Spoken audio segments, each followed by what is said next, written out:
Day 19. Today I want to talk. So if you're here for any music, then I'm sorry. This is not the day. Check back tomorrow. But I need to talk about Splice. And not specifically about Splice. If you don't know what Splice is, it's basically a library of, I guess, millions of audio files, of loops, of fully produced stuff that you just need to stack together, but also of single samples of like kicks and snares and basses and synth stabs and what have you. And I was walking home today from an appointment and thought about what's my own approach. Where's the limit uh, between doing everything from scratch, doing everything by yourself? Back in the day, like in the 70s with the first synthesizers, there wasn't even a way to save and load patches. You had to manually record or draw diagrams of where each knob was and then try to recreate that. I guess that was fun doing some live performances that way when the keyboarder, everybody had to wait for the keyboarder to turn his knobs. But thankfully, there weren't that many knobs back at the time, I guess. But yeah, you didn't have any templates, any patches that you just could dial in, and all of a sudden you have a complete sound design and complete sound setup. And fast forward with digital synths, obviously you could save, and even with the first analog synths, I think you could save patches. That also meant you could swap patches. You could buy complete sounds that you play on your own, but you still had to play on your own, right?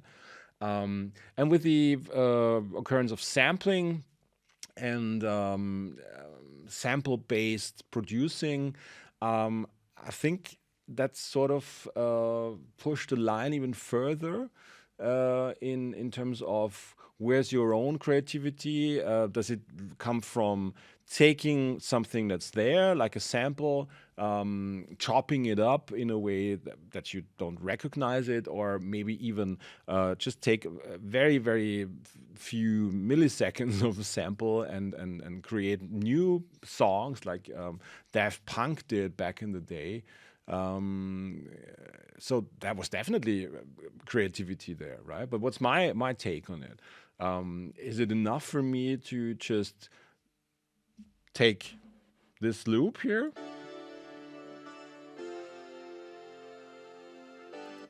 um, or this loop? I just realized you can't really hear that. But nevertheless, is it okay and enough for me to just select loops that fit well together and just put them into Ableton and trigger them on my push?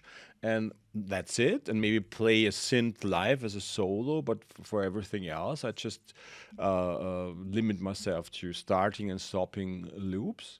Or do I do everything myself? Do I record my own samples and create my own instruments from it? Um, or where am I in between these two extremes, right? That's the bandwidth, basically, doing everything by yourself and then basically just using something that's already made, not even maybe just a single loop, and then you filter it, and that's your performance, quote unquote. So you might be able to tell I don't have the answers to these questions yet, but um, and when you're playing with a band like I am, actually tomorrow we've got rehearsal again. There was always these two factions. One of the faction was the purists in the band saying, "Well, we have to play everything live," and the others, like myself, said, "Well, yes, but then we are limiting ourselves to what we can actually achieve live, both in terms of skills that we have that are always limited, of course, because we're not professional musicians, but also in terms of what you are able to play at the same time when you've got a band of like 5 or 6 people. Now, 5 or 6 people is quite a lot already, but still, for some kind of songs, for some kind of genres, you're limited in what you can do, and you would like to have backing tracks. So yeah, then that's that. Is that live? How live is it if you're playing with backing tracks? Could you leave the backing tracks and still have a performance that makes sense to present to somebody, or is it does the backing tracks make the whole track? And over the years, we've been all over the place within this bandwidth of having having tracks, having songs that basically consisted just of a loop that I was filtering on and off, and then maybe playing plop plop plop live, and the bass and the drums are doing the heavy lifting in terms of live performance. In other examples, in other tracks that we play, we don't have any backing tracks, so nothing in the sequencer, and it still sounds nice. But I like the variety. So that's my these are my thoughts for today. Where am I? What's my own approach, or what am I expecting of myself in terms of creativity and creative input?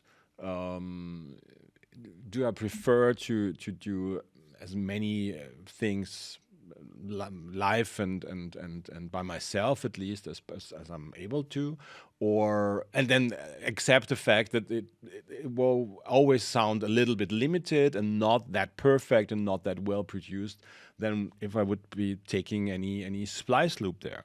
Or yeah, that's these are my thoughts for this day 19 today.